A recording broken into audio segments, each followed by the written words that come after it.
Hey y'all, Wilson here. Today we're making a true southern masterpiece, chicken fried steak. A dish so good that it'll make you want to dance a jig and make your heart fill with joy. Not to mention your taste buds now. We're talking about making a beautiful golden brown crust. Inside's gonna be nice, warm, juicy to perfection. Gonna serve that with some country style old school gravy like my mama used to make. You're gonna love this. Hey y'all, we've got our cube steak here, which is the basic foundation for any great chicken fried steak. But before we can start rolling with this thing, we've got to take care of some prep work. So we're going to get to that right now. We're going to make our flour mixture. We're going to dredge this in. This is 2 cups of all-purpose flour, gluten-free to make no difference here. Whichever one you use. We've got a teaspoon of salt.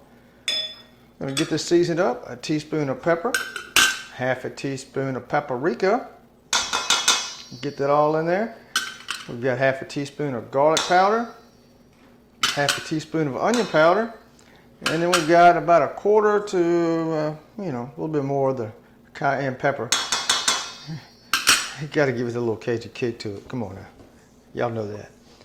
So we're going to get it all stirred up, and then we're going to work on our next phase of this, which is getting our milk and eggs put together. We'll do that right now.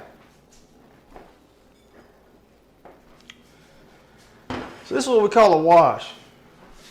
At least that's what I grew up having it called, and this is a technical name for it anyway. So we're going to take our egg, just like this. Put it in there.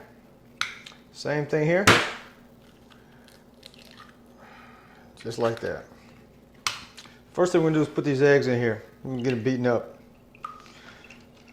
Just like that. I want to get them all moved around. Get them all mashed up. And then we've got a cup of buttermilk here because we're doing it old country style now. I told you. Country fried steak, country style. Can't be using none of that skim milk stuff now. Come on.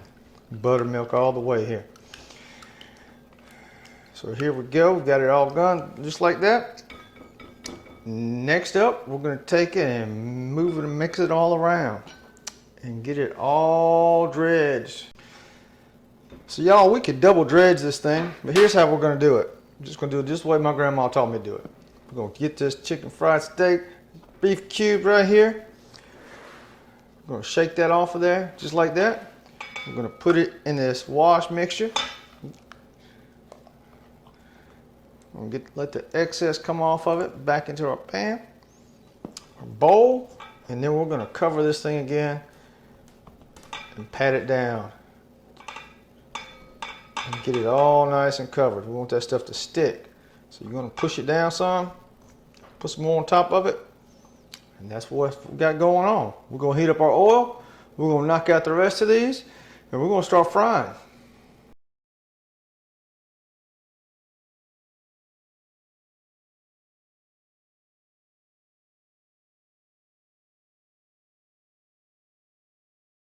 Got a thermometer. It's reached the temperature. If you don't have one, and trust me, I didn't have one for the longest time growing up, you just looked at how it shimmied, and you would drop a little bit in there, and if it did that, then the temperature was good for frying. So what we're going to do is we're going to drop this in. We're going to go to 4 to 5 minutes aside until it's nice and golden brown. All right, y'all, this is what we're looking for. About 4 or 5 minutes aside. You get that nice brown color. Same thing on this side. You're going to wrap this thing up to get more gold. So now, we're done cooking our chicken fried steak. I'm going to let this drain off. And now we're going to move into the fun part, which is making our gravy. So in order to get that going, we only want to retain about a quarter cup of this oil and discard the rest. So we're going to jump on that as carefully as we can. So we really don't want a lot of oil, about this much, just a little bit. And we want to leave those chunks in there. And we leave them in there for a reason because, like I said, we're making country style kind.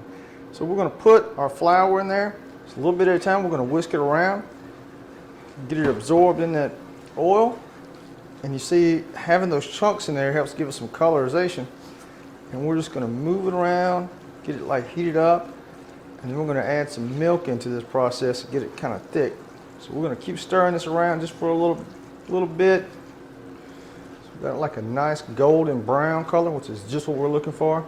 Now we're going to add some whole milk into this thing. There we go. Just like that. It's going to start to thicken up on us. Don't add a bunch at one time. A little bit of time. If it gets a little bit too thick, put some more in there. We're going to keep stirring and get this thing just to perfection, y'all. And y'all, that is some old school style, country style gravy, just like my mama used to make. Gonna hit it with a dash of salt and pepper. We'll make sure it's properly seasoned. I gotta hit some more pepper on that, y'all. All right, now it's time to put everything together. And I'll show it to you in just a minute. What really doesn't get to much more country than a country fried steak with homemade old school style gravy, mashed potatoes, cooked to perfection, and some buttermilk biscuits. And these are fluffy things, and these are made from scratch. These are gluten-free. If I've got room in the description below, I'll put it in there. Otherwise, it's going to be in a cookbook that's currently out called Savoring the South, from West Texas to New Orleans style cooking. It's all in there, along with those biscuits. And I got to tell you, I love those biscuits so much. I only have to cut the recipe down because they taste so damn good. I wouldn't be able to fit between this area here if I didn't do that. Oh, they're divine. This country fried steak is behind it. It's just like what my mom used to make. So hey, let me know what you think about it. And one more thing before I get to that ending part is this. There's like a couple of key steps you could really mess up on. One is not having it seasoned properly. The seasoning is fire for this. It's like it fits it perfectly. The other thing is having the oil too hot. Now I've done that before. Oil's been too hot. I did it and I learned my lesson the first time, and luckily have not repeated it.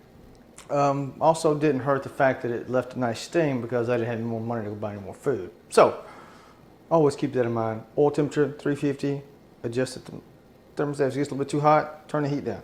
It's okay. If it gets a little bit too cold, you can always turn it back up. But you can't undo burnt food.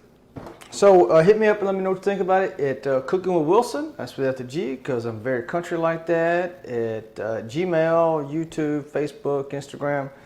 And let me know your thoughts on it. As always, the recipe for this is in the description below. And I'll leave you with this one closing thing. Shed the ego, find the peace. Bye.